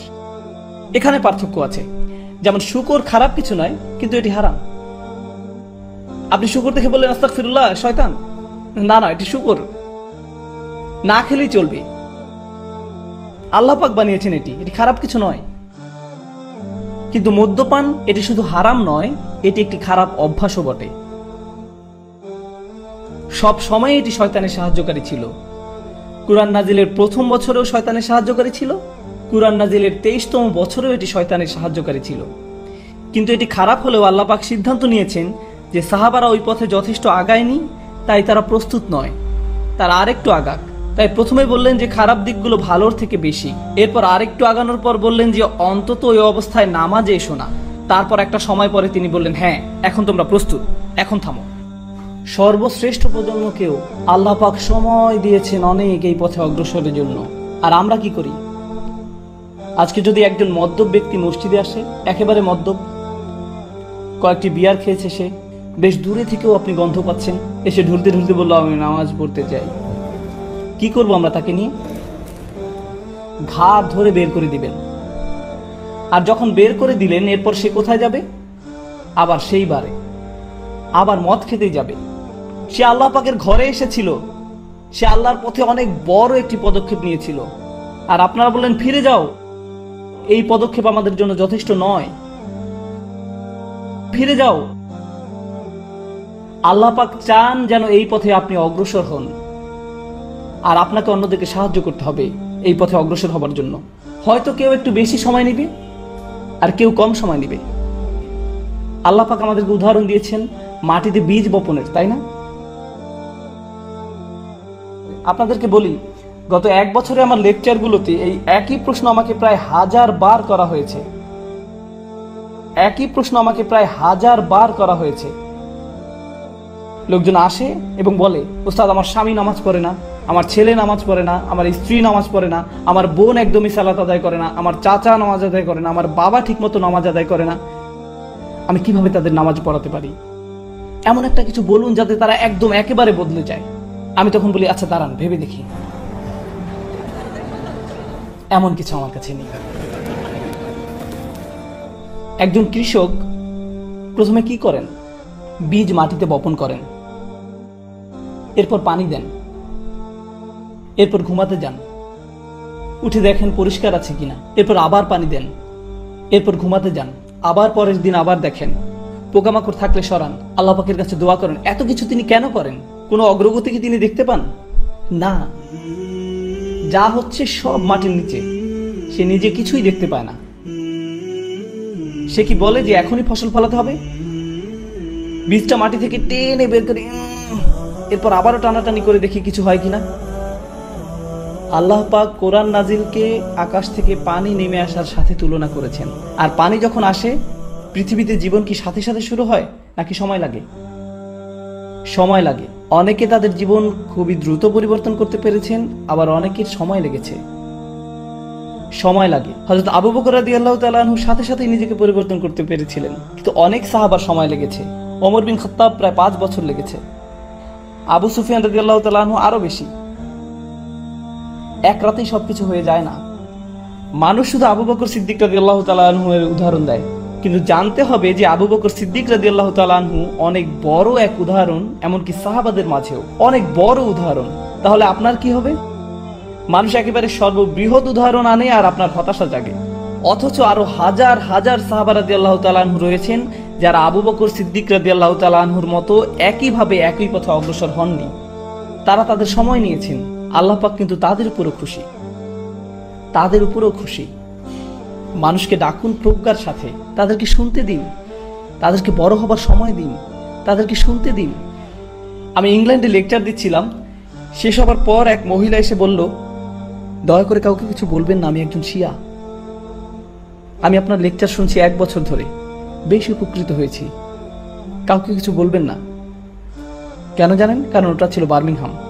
আরেক লোক এসে বলল, ভাই আসসালামু আলাইকুম, ইনি আমার স্ত্রী, আমার সাথে আরো প্রায় 50 জন বন্ধু বান্ধব আছে এখানে, আমরা সবাই বাহাই ধর্মের, আমরা আপনার লেকচারগুলো শুনছি, দয়া করে কাউকে কিছু বলবেন না। আমি বললাম, রিল্যাক্স, স্বাগতম, শান্ত হয়ে বসুন। আমার তো এখানে কোনো দরকার নেই যে শিয়া বা বাহাই যিনি তার সাথে বিতর্কে জড়ানোর। কারণ কি? কারণ আমার একমাত্র উদ্দেশ্য হলো পানি মাটিতে পৌঁছানো, ওইটুকুই। বাকিটা কে করবে? বাকিটা করবেন আল্লাহ পাক। আমি আপনি আর কিছুই করব না। বাকিটা আল্লাহ পাকের উপর তিনি কি করবেন, আমি আপনি আর কিছুই করব না। আমরা মানুষকে সুযোগ দেই না, ব্যস্ত হয়ে যাই তর্ক বিতর্ক করার জন্য, আর এটা ইসলাম থেকে তাদের দূরে সরিয়ে দিচ্ছে। এটা প্রজ্ঞা নয়, এটা প্রজ্ঞা নয়। আল্লাহ পাক বলছেন, আল্লাহর পথে ডাকো প্রজ্ঞার সাথে। এরপর তিনি বলেন, তাদের ডাকো সুন্দর হৃদয় করা উপদেশ দিয়ে। এমন উপদেশ দাও যা কিনা মানুষের মনকে স্পর্শ করে, মানুষের মন পর্যন্ত পৌঁছাবে। এ কথার মানে কি? অনেক কিছু হতে পারে, কিন্তু আমি সংক্ষেপে বলছি, একেবারেই সহজে। মাঝে মাঝে আপনি এমন কিছু বলেন যা মানুষকে রাগিয়ে দেয়, আবার মাঝে মাঝে আপনি এমন কিছু বলেন যা তারা গ্রহণ করতে রাজি হয়, আবার অন্য সময় আপনার কথায় তারা রেগে যায়, কিছু শুনতে চায় না। আপনাকে কথা বলার এমন উপায় খুঁজে বের করতে হবে যা কিনা মানুষের মনকে নরম করে দেয়, যা তাদের হৃদয়ে পৌঁছে যাবে। আপনাদের একটা উদাহরণ দেই। আপনারা ওই বিখ্যাত গল্পটি শুনেছেন যে হাসান ও হুসেন রাদিয়াল্লাহু তাআলা আনহু যখন একজনকে দেখছিল যে কিনা ঠিকভাবে উজু করছিল না, তখন তারা কি করেছিলেন? তারা কি বলেছিলেন, আস্তাগফিরুল্লাহ, এভাবে কেন উজু করছেন? আপনি এত বড় অথচ ঠিকভাবে উজু করতে পারেন না, এভাবে কেন উজু করছেন? দেখুন কিভাবে উজু করতে হয়। এইরকম কিছু কি তারা বলেছিলেন? না। তারা যদি তা করতেন তাহলে ওই ভদ্রলোক বেশ মন খারাপ করতে পারতেন। তারা কি করেছেন? তার পাশে গিয়ে নিজেরা উজু করা শুরু করলেন। আর এটা তার মনে গাঁথল যে এই ছোট ছোট ছেলেরা এত সুন্দর করে সময় নিয়ে উজু করছে, আমারও ওদের মতো সময় নিয়ে ভালোভাবে উজু করা উচিত। তারা কি করলো? এখানে তারা প্রজ্ঞা ব্যবহার করলো আর সুন্দর উপদেশ দিল যা কিনা মানুষের মনকে স্পর্শ করলো। এমন উপদেশ যা কারো মনকে নরম করে দেয়, এমন নয় যা কারো মনকে আরো শক্ত করে দেয়।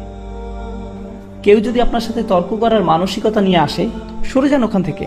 কেউ যদি অতি আবেগী হয়ে যায়, চলে যান। বিতর্কে জড়ানোর দরকার নেই। দাওয়াহ আর তর্ক এক নয়। কেউ কেউ বলে, আমি আমার কাজিনকে দাওয়াত দিচ্ছিলাম, আমরা 3 ঘন্টা ধরে তর্ক করেছিলাম। এটা দাওয়াত নয়। মানুষ যখন উল্টাপাল্টা আপত্তিকর কথা বলা শুরু করবে, তখন থেমে যান। পরে আবার সময় আসবে, আবার কথা বলা যাবে। আপনাকে এখনই কাউকে ঠিক করতে হবে না। কেউ কেউ হতাশ হয়ে বলে, আমি আমার অংশটুকু করেছি, বাকিটা এখন আল্লাহ পাকের হাতে। একজন এসে বললেন, আমার ভাই নামাজ পড়ে না, তো আমি বলেছি সে যদি নামাজ না পড়ে সে জাহান্নামের আগুনে পড়বে। আর আমি তাকে এই আয়াতগুলো শুনিয়েছি এ ব্যাপারে, এরপরও সে শোনেনি। এখন আমি আল্লাহ পাককে বলতে পারবো যে আমি আমার কাজ করেছি। আমি মনে মনে বলি, জেলে যেতে না হলে তুমি এখনই একটা চর খেতে।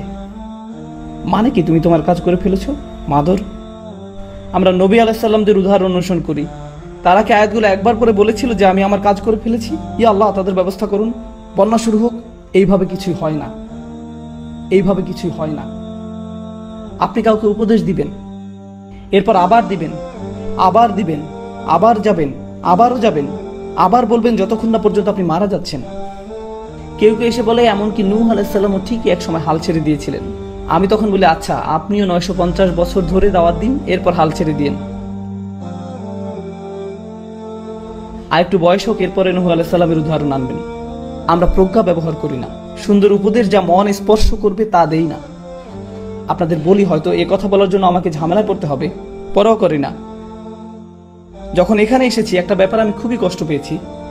এখানে যারা ট্যাক্সি ড্রাইভার, যারা দোকানে বা হোটেলের কর্মচারী, যারা রাস্তা পরিষ্কার করছে, আমরা তাদের পাশ দিয়ে যাই, অথচ তাদের সালাম দিই না, একদমই সালাম দিই না। রাসূলুল্লাহ সাল্লাল্লাহু আলাইহি সাল্লাম বলেছেন, আল কাসিবু হাবিবুল্লাহ, আল কাসিবু হাবিবুল্লাহ, আল্লাহ তাকে ভালোবাসেন যে কিনা কষ্ট করে তার টাকা উপার্জন করে।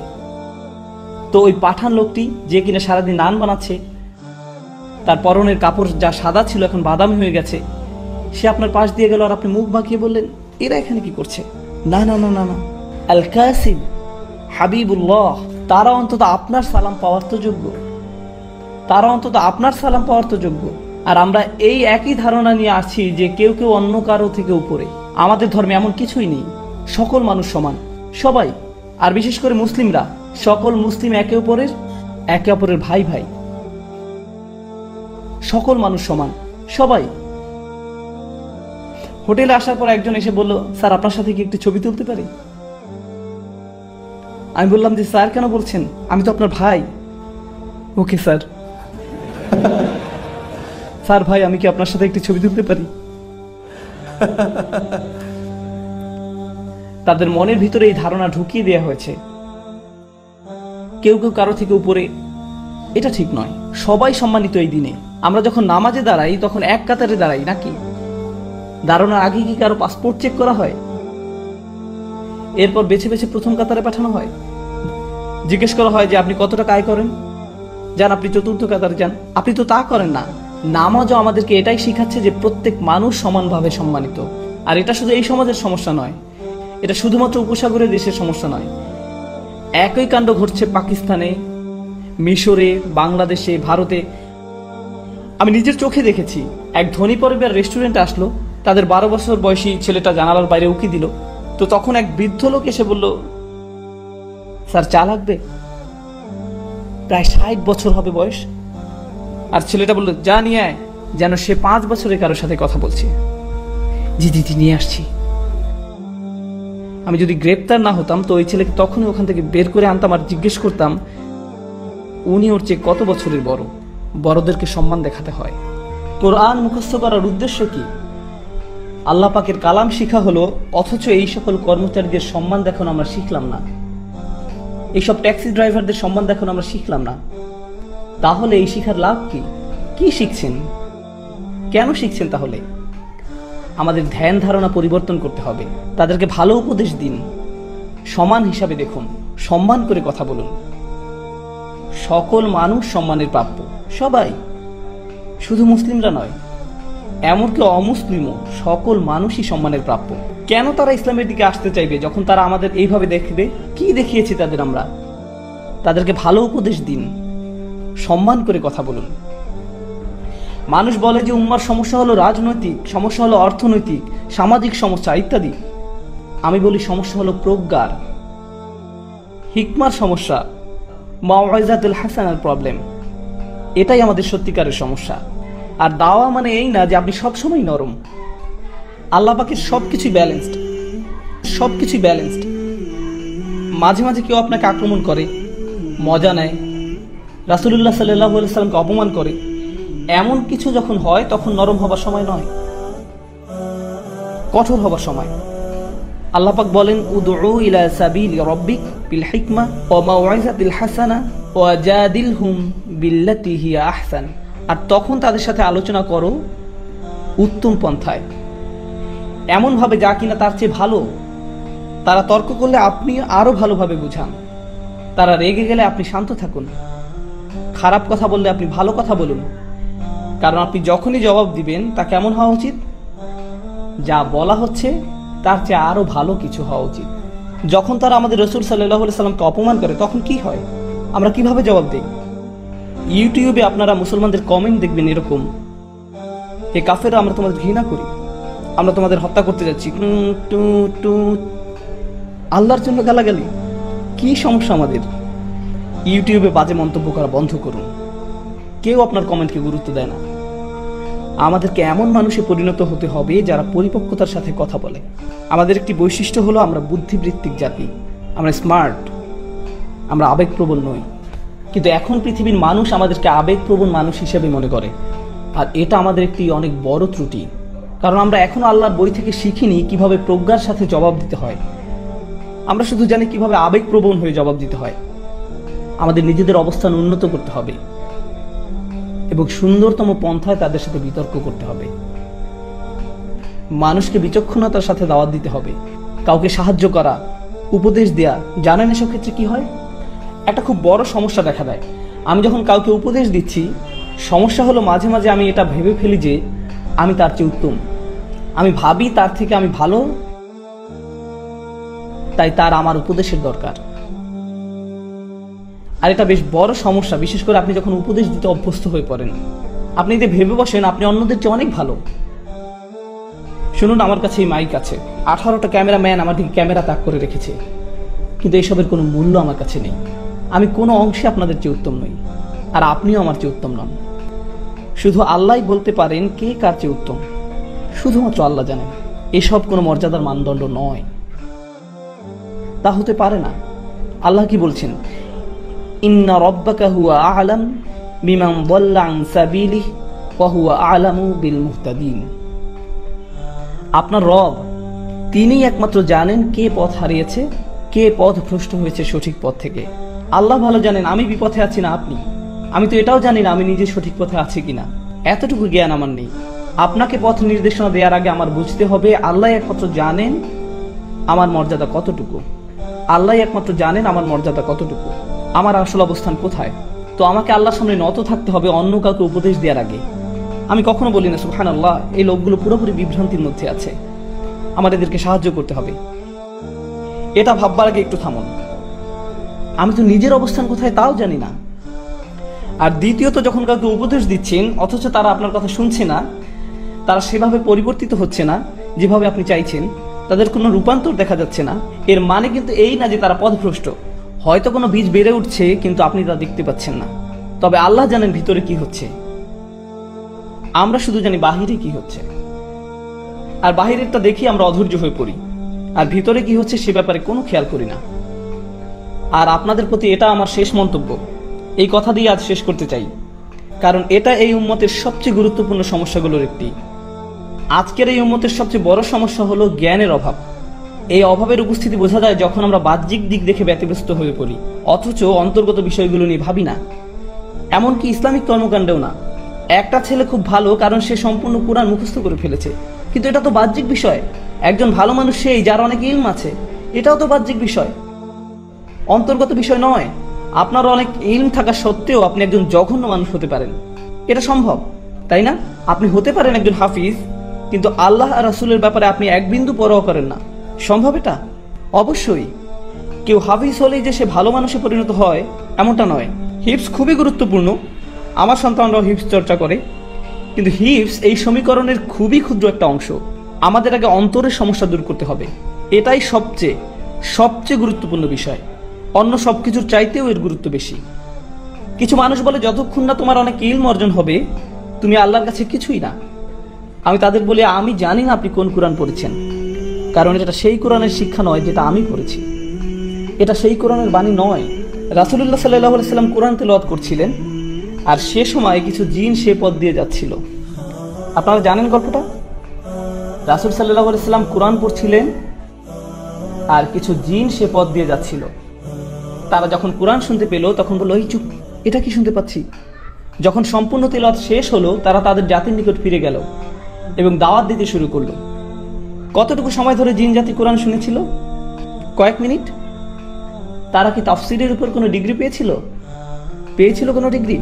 তার তাসবিদের ইজাজা পেয়েছিল কোনো প্রতিষ্ঠান থেকে? এই জিনেরা কোরআন শিখেছিল কতক্ষণের জন্য? অল্প কয়েক মিনিটের জন্য।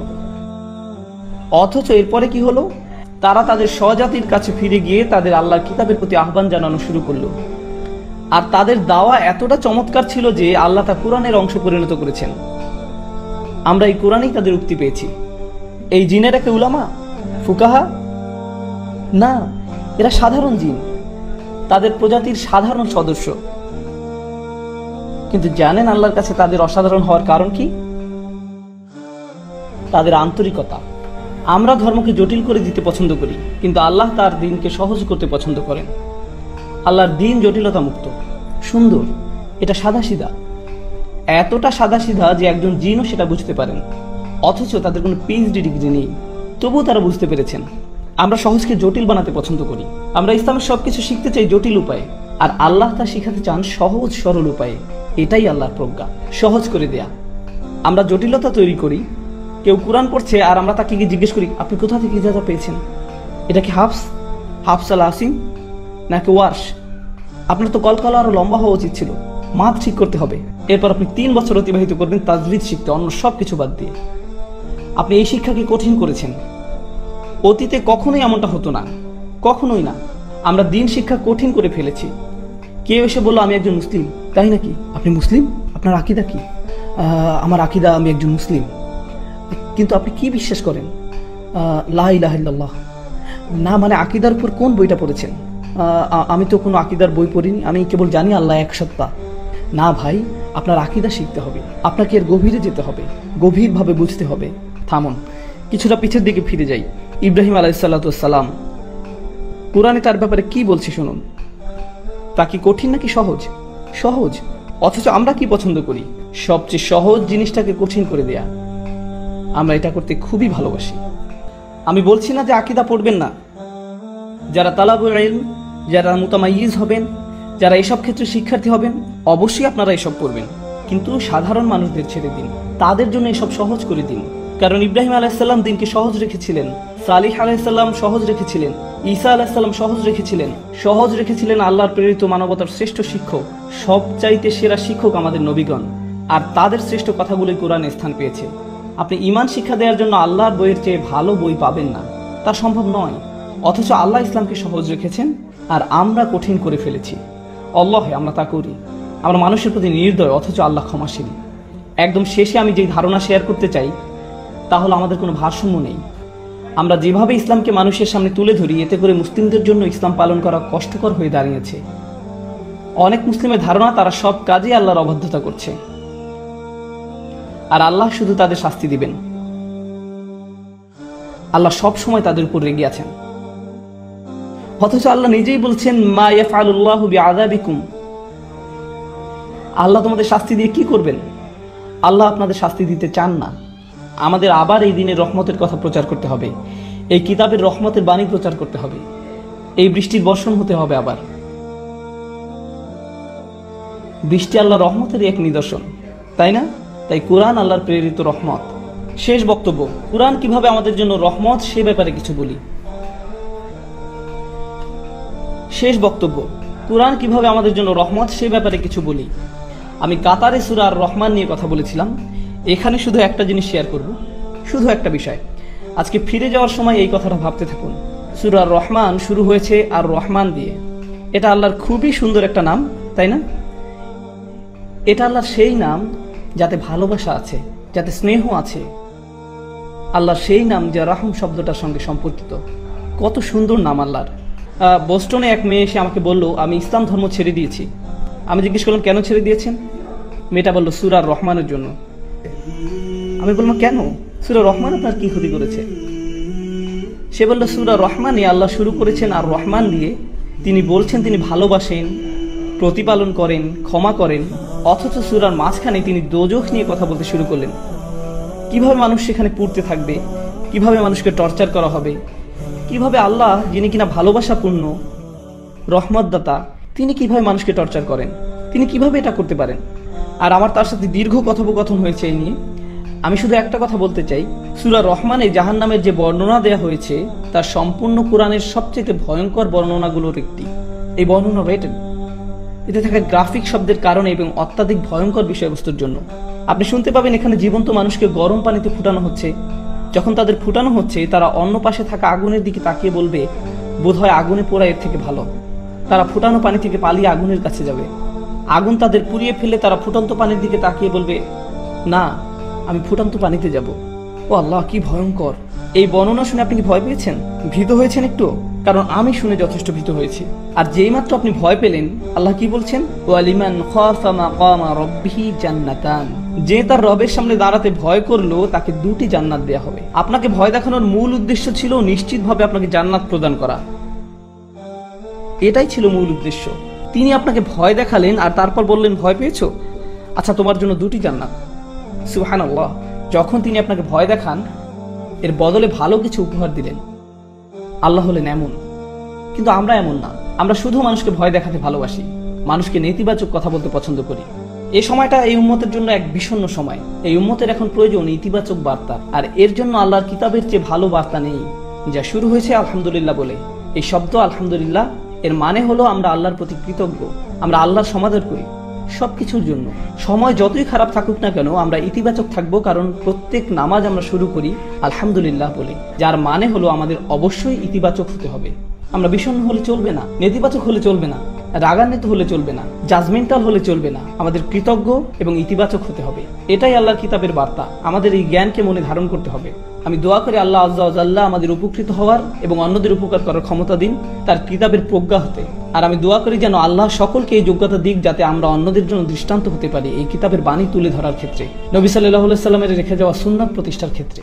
সবশেষে আমি একটা অ্যানাউন্সমেন্ট করতে চাই, এটা বলেই এই সন্ধ্যার আলোচনা শেষ করব ইনশাআল্লাহ। অ্যানাউন্সমেন্টটা হলো, আপনাদের মাঝে যারা আমার সাথে কোরআন শিখার ব্যাপারে আগ্রহী, আমি দুবাই সহজে আসতে পারবো না, আমি সহজে খালিজ আসতে পারবো না, আমি আমার বাচ্চাদের খুব মিস করি। আর আমার অনেকগুলো বাচ্চা, 6 জন, এটা অনেক। আমি জানি এখানে কেউ কেউ ভাবছেন হ্যাঁ আমার তো 12টা আছে, তবে আমার জন্য 6টা অনেক। আর আমেরিকাতে এটা বিশাল সংখ্যা। আমরা সবাই পার্কে গেলে মানুষ বলে সবগুলো আপনার বাচ্চা? হ্যাঁ সবগুলোই আমার। আপনার তো একা একটা গোষ্ঠী। আমি বলে হ্যাঁ আমার ভাই। তো আমি আমার সন্তানদের খুব মিস করি, তাই বাসায় থাকতে চাই, আমি বাসা থেকেই কাজ করতে চাই। তবে এর মানে এই না যে আমি আপনাদের কোনো উপকারে আসবো না। আপনি যদি আমার কোনো কাজ থেকে উপকার পেয়ে থাকেন তা সম্ভব হয়েছে কারণ বেশিরভাগ জিনিসই যা আপনি আমাকে করতে দেখেছেন তা এখানে হয়নি।